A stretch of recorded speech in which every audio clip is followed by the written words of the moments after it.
Welcome back to Critical Analysis, where I crush all of gaming with my mind bullets. I'm your Psychic Warlock Decipher, but you already knew that. So enough with the pleasantries, on to the wizardry. Wait. I need you to remember, if you learned something in the video, that you're going to have to hit the thumbs up, as your psychic abilities have leveled and they won't work until you do. Also, if you don't want me to mind probe you, you'll need to subscribe and learn Mind Shield. Oh, and there's some UI terms I created in my first analysis for Mark of the Ninja, so I'll just give you a link to that if you have no idea what I'm talking about. Let's begin.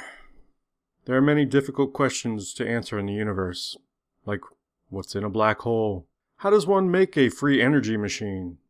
And is Gwen Stefani's hair really that blonde? Well, I have answers to 2 of those. We may never know about Gwen's hair. But that isn't what we're here to do.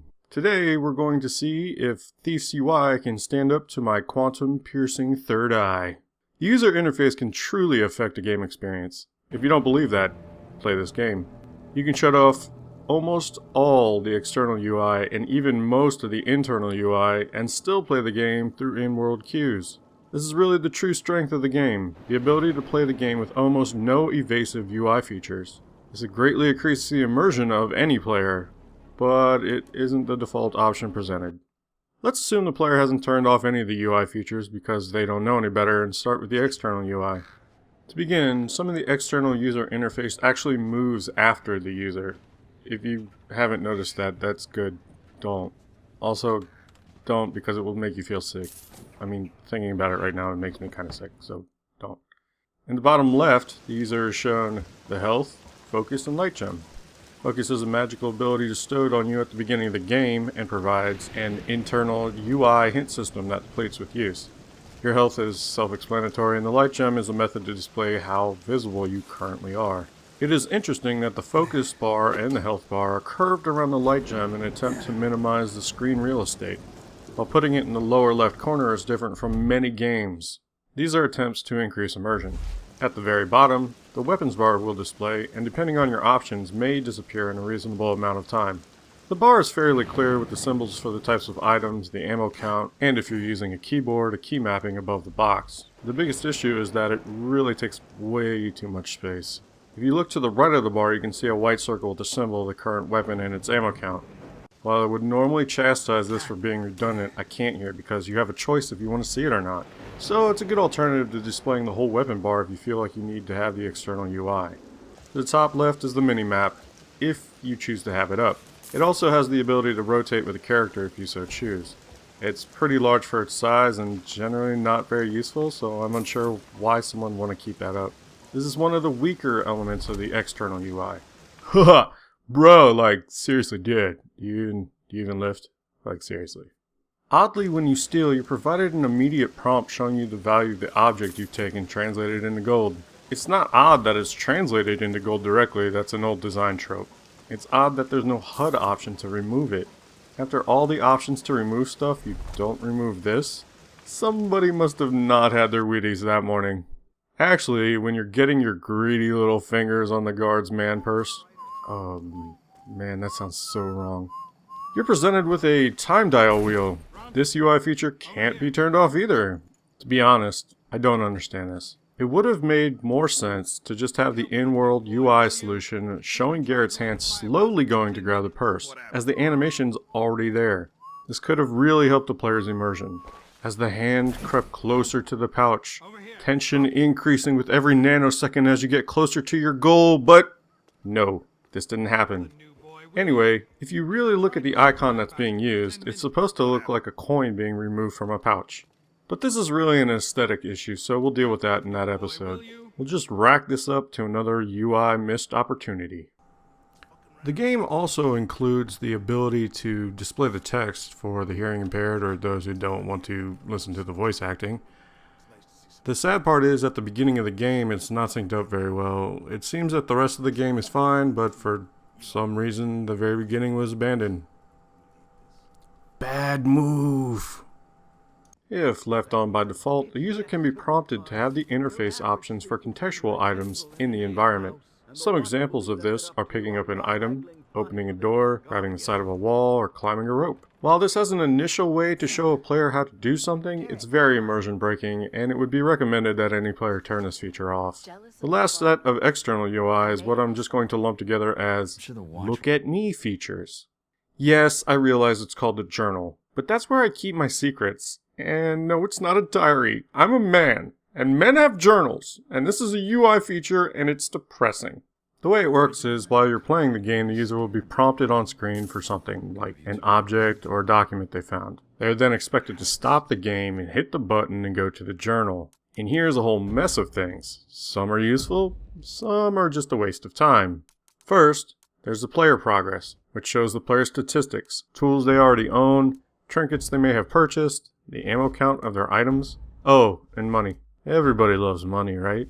Next is the focus upgrades. This is how you upgrade your character's abilities if you feel the need to do so. After that are the collectible stuff you've stolen or found, and then there's the documents you found in the game, and lastly is a map of the city. To begin with, it seems like the journal's in reversed order except for the objectives, as the map seems to be the most important item you would want to have or need to access the most. The documents would be the next most important thing, as you need them to figure out things in the game. There seems to be a missed opportunity with all the game animations and not having Garrett actually pick up the documents and read them, but I digress. The focus upgrades are the next most important, as you may want to upgrade your character. Mind you, this could have been hidden from the player if they turned off the focus abilities, but then you run into the problem of not being able to increase the abilities. So we're at an impasse. Lastly, the player progression is mostly just stats and not very useful in game, and the collectibles are the least important as they don't do anything in the game at all. The journal system is probably the worst part of the game's external UI. It's totally immersion breaking, not well organized, and required to use if you want to get somewhere in the game, find secrets, or upgrade your character. Let's move on to something less invasive, the internal UI. Assuming the player is using the focus ability, there are many internal UI features in the game. Once the player has triggered the focus ability, they'll be able to see objects in the game that they can interact with in blue, and traps are shown in red. While some players would consider this a cheating feature, others consider it a hint system. It's really left up to the player to decide if it's a good or bad design decision. It's good because it allows the player to have the experience they want to have. It's bad because the player may not want to deal with setting this up, or how it will make a good experience for them. On the plus side, the focus ability is woven into the storyline, and not some contrived video game trope that the player can just see things they can interact with. As for if the player likes how the story goes, that's something really for the narrative section, so we're not going to discuss it here. But let's say the player doesn't like the focus solution. They're still left with many options for the internal UI if they choose. For items, players can interact with objects via object highlighting. This is something that's been around since the airing of the Third Rock from the Sun series on TV, and is one of the more subtle ways to tell the user they can interact with something without going balls out in the user interface. Object highlighting in this game has a nasty little secret though. Unlike its 90s cousin that simply highlights the color of the object, it will also make certain environmental objects blue. Like really blue. Just like when you have the focus ability on. So there you are thinking, man, this game's pretty immersive. I can tell what's going on, I can see what I can mess with, and blam! There you are in a rave, and the walls glowing all neon blue. This is all or nothing too. Object highlighting is either on or off. In the vast ocean of options, this wasn't covered. I honestly can't tell why this was done. Highlighting should have acted the way it always has. If you look at it, the object gets highlighted. It's the blue neon rave wall or nothing. This was a big mistake as it contradicts the subtlety of object highlighting, provides no in-between for the player. Then there's loot glint, which tells the player, hey, I'm an item, come get me! The loot glint has always been an oddity as it serves as an in-world UI feature if there was a light and the item was shiny, but it looks a little funny on bags. So let's talk about that guard UI. Well, there's really only two parts to it. There's the guard's health and the guard's awareness. I'm not going to go over the entire UI for the awareness here. I'm going to go over that in the gameplay, so you're just going to have to wait. There is one UI that I was going to just glance over because it really doesn't serve any purpose in the game, but I'm going to cover it because that's how you do analysis, right? When you go to steal something and you actually steal it, there's this weird black cloud. I have no idea who thought this was a good idea or why they even wasted time doing it, but there it is. Now you're aware of it. Now, for a super subtle internal UI feature, which I honestly didn't notice until I turned off all the external UI. When the player is in darkness, there is a dark mist on the edge of the screen. Then, a white flash at the edge of the screen when the player goes into light. It's pretty slick, you don't even need a light gen. And that deserves a pat on the back. Although, I feel like they missed an opportunity with creating an actual in-world solution with the light gen, as it could have been embedded in Garrett's glove. But what are you gonna do? Haha! You ready? I'm ready. Let's get on to the exciting stuff. In-world UI. Admittedly, much of the in-world UI seems like common sense stuff. Safes and chests can be opened, ropes and ledges can be climbed, doors can be opened, blah blah blah blah blah. I'm not going to go over every single interaction because the common logic of the in-world UI is its genius. You use the items just as you would in the real world, so there isn't any real training required of the player. So why are we talking about this then? Well, there are some highlights and some lowlights that need to be covered, as all of the in-world UI isn't as obvious as it should be. First, let's talk about Garrett's hands and feet, but mostly those sexy, supple hands. There's an in-world animation for almost all the interactions that occur in the game. The animations are a good thing. Whoa, hold on, I can already hear the angry mob at my door. But give me a chance to explain. By having the hands perform the animation, the player knows exactly what is occurring in-world. They start to get an understanding of the timing and the character's placement in the world. This adds to the immersion of the game. There's no odd disappearing of objects because they were picked up, or floating up ladders because you're going up and down them, as those cause the player to have their immersion being broken because they are, quote, in a game. Now the bad side. Some of the animations are overly long as Garrett finds collectible items. He spends about 5 seconds staring at it. No, seriously, it's like 5 full seconds, watch. More extravagant than my usual masks. One for the collection. Never know when I'll be invited to a... This wouldn't be too terrible unto itself, except it removes control from the player, preventing them from doing another action with his hands, and that is a big no-no in design. A game should never take control away from the player unless there's an in-game reason for it, like being frozen or paralyzed. Another animation that takes a great deal of time is the takedown animation. While it's much quicker than the collectible animation, it is generally unnecessary, as there is an animation that could have covered this with the standard attack. And we'll go more into that in the controls and gameplay sections. Now, I can understand some of the people out there who still aren't convinced that Garrett's hands are a good thing, as the long animations add up over time. While I understand the argument, it isn't the fault of the animation, it's the fault of the game design. See, the game suffers from a bit of ludonarrative dissonance, which I'm not going to go into until the narrative section, so let's not talk about that just yet, but the problem is simply that the player is required to pick up way too many items and they start to suffer from animation burnout. I can already see it now. People still don't believe me about the hands, but I got one more thing up my sleeve. And if you didn't notice this, then may I remind you to hook me up with a thumbs up. If you did notice this, then I'm proud of you for playing without the helper on, so give yourself a thumbs up. But then give me one. Or just sub. Yeah, sub. Or you get the mind probe. Okay, time to stop begging for subs, although they are delicious. Subway is totally not involved with this. Alrighty, if you go to pick a lock, when you hit the sweet spot, Garrett's hand twitches a bit.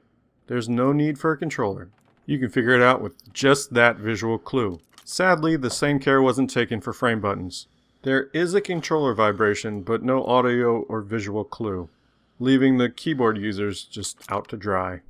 Even though there is a misstep with the frame helper in regards to the keyboards, the visual clue for the lockpicking is a very subtle way to tell the player that they're in the right area, and that deserves to be praised for its innovation, as it's the closest you can come to actually picking a lock without any immersion-breaking gimmicks or an auditory clue. Another really slick in-world thing that's done with his hands is that when you're sneaking, Garrett puts his hands out in front of him. I mean, it's just a good design choice. There's no need for a stance indicator, which would break immersion again. So let's keep moving on. The next in-world UI that should be mentioned are the traps and the buttons. While there aren't that many traps in the game, they can be easily spotted by the raised floorboards or disabling the boxes nearby. While you can easily see these with the internal UI focus ability, players that choose not to have this ability on are not left out in the cold. The buttons have the same feature, as they often stick out and are fairly obvious. Another in-world UI design is the windows. It's pretty innovative to have the light coming out of the windows that you can go into. The sad part is that they never take the window light away, even if you visited that. So it's kind of a toss-up if it's good or bad. The last in-world feature is bird poop. Yes, I said bird poop. There's bird poop everywhere, and almost no birds to speak of, except for the annoying ones in the cages. Maybe the birds were crapping on everything, so there was a law put in place to capture all the birds and keep them in cages because it's cruel to kill them all, and that's how the gloom, or is it avian flu, really spread. Which is why you find that one bird... Whoa. Let's not get off track here with crazy conspiracies about the narrative. This isn't game theory, the smartest show in gaming. Wait, smartest? Smartest? First of all, smartest? Really? How about most intelligent for one?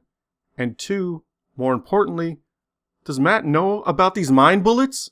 Like, does he know I have a degree in mind wizardry? No, not psychology. Telekinesis, bro. Whatever. What was I talking about? Right. Bird poo. Okay, it's not poo per se. It's white stuff all over the place. You know, let's just say that it is poo. Anyway, it's a nice in-world solution to tell the player they can go up. So, you gotta give the team that one too. Welp, I can see this is starting to become a guide to the UI options you should have on and which ones to give you the best experience for the game. Plus, I have to go destroy MatPat. So, let's wrap up the UI section. The external UI has some strengths like trying to minimize the health and focus bars for screen real estate. Then there are some weaknesses like the mini-map, the journal system, and everyone's favorite man-purse touching UI.